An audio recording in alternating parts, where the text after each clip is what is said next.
Okay, Todd and Tanner coming back to you here. We've had a couple matches that are in the bank now.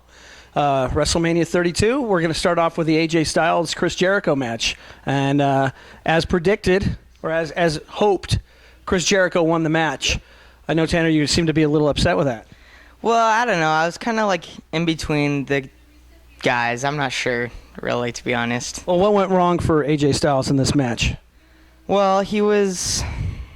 Well, I'm not sure. I can't remember, but all I know is that he got code breaked by Chris Jericho, and he lost. It was a very exciting match. A lot of back and forth.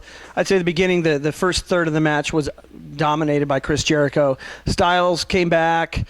There's a lot of grappling and whatnot. In the end, Jericho was the victor, so I was pretty pleased with that. Then let's go to the New Day match. New Day against the League of Nations. And who's the winner of that match? League of Nations, sadly, I guess. I was rooting for the New Day, to be honest. But didn't something happen at the end of that match? Yes, it did. You want to tell the viewers at home exactly what happened? Yes. So, Bad News Barrett started talking for the League of Nations, and then all of a sudden you hear Shawn Michaels' music come out. Shawn Michaels' music, and he comes running out, and he has his HBK. He has his full attire on, so surprising. Then you know that he's going to start fighting the League of Nations when he has his wrestling ring attire. Then Mick Foley comes out. Super excited for that. And then most of all, what I was excited for... Was the glass breaking? Stone Cold Steve Austin. It was awesome. And tell everybody what Stone Cold wound up doing. He flipped off the audience. He came down to the ring and stunnered most of the League of Nations. And then the New Day came in and started celebrating with all the guys. And he stunnered all of the... Well, he studied Xavier Woods. Stunnered Xavier Woods, how about that? And then at the end, in classic Stone Cold Steve Austin fashion, he climbs up on the corner ropes and then starts catching beers and popping them and drinking them, right? He passed it around to... all of his buddies, Shawn Michaels and Mick Foley.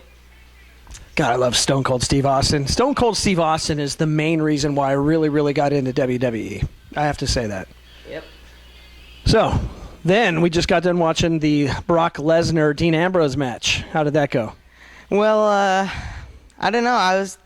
I didn't know who I wanted to win. Like, I said Dean Ambrose, but then I thought Brock Lesnar. You don't have to be right. Let's get that straight. I know you're fans of both. You don't have to be right, but what was your impression of the match overall? Rate that on a scale of 1 to 5. How good was this? It went 15 minutes exactly, by the way. I'd put it as a 9.5.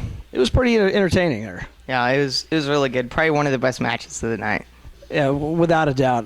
It's right up there with a Chris Jericho-AJ Styles match. But here's what I liked about this match, because leading up in the weeks and the months leading up to this match, you're looking at it, or I'm looking at it, and I'm thinking, how on earth can anyone possibly defeat Brock Lesnar? Dean Ambrose is small. He's not muscle bound. He's not incredibly strong. They make him out to be a psychotic lunatic, right? And that's why I think this match was fitting. What was the rules of the match? It was a no-holds-barred street fight. So, of course, Dean used plenty of weapons. He tried to use the chainsaw. Didn't work. What else did he use? He tried using a bat with barbed wire. That didn't work. He used chairs. What were those sticks? Kendo sticks. Kendo sticks. So he hit Brock quite a few times with those kendo sticks, and then they had chairs and whatnot. But Brock, of course, is Brock, and it's going to take an army to beat him. And I'm sorry, Dean Ambrose, and your little toys and gadgets just wasn't enough. So right now it looks as if though we're going into the Divas Championship. So that's next, and we'll be coming back with one final wrap up after the Divas, and then after the. Do you want to give predictions? Let's give predictions. Tanner's right. Let's go. So the winner of this match, we thought it was going to be the winner of the Divas title, but it turns out they will be crowned with the Women's Championship. I'm going with Sasha Banks. She deserves it. As am I, because she's just much better looking.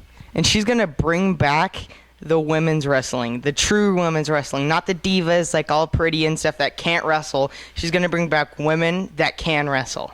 After this, we have the Andre the Giant Battle Royal, I believe. Where Big Show will repeat and get his second in a row. I think that either Cesaro is going to make his big comeback because he's been out for a long time and win the Andre the Giant once again, just like he was the first ever man to win that gold. So. Well, we'll see, but I really believe that it's Big Show's to lose, and Big Show will not lose. Triple H is going to win. He's going to win. We've got to set up Monday Night Raw in the wake of the outcome of the Shane McMahon wrestling match with Undertaker. And if Triple H, being the COO of the company, is also the reigning WWE World Heavyweight Champion, there's gonna be a lot of conflict here when Shane takes over the company. I have the greatest prediction right now. I'd love to hear it, and I'm sure the people at home want to hear it too. Okay, Triple H, it's a fact, he's going to win tonight, okay? He's going to retain the title. Something's going to happen in the Undertaker and Shane match to where Shane's going to have control over Raw. Tomorrow night, Triple H versus Roman rematch, Roman wins. Wow. And you know what? That's a possibility. And if, in fact, that happens, we're going to do a wrap-up of Monday Night Raw. But until then, we've got a Divas match starting right now. We're going to sign off, and we'll be back.